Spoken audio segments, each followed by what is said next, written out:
सो hey guys, welcome back ना new video.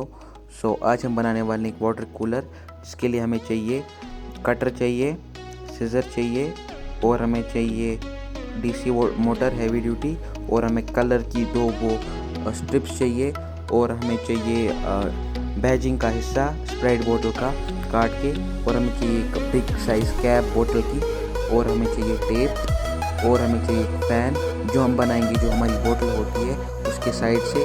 तो चलिए यहाँ पर हम वीडियो शुरू करते हैं।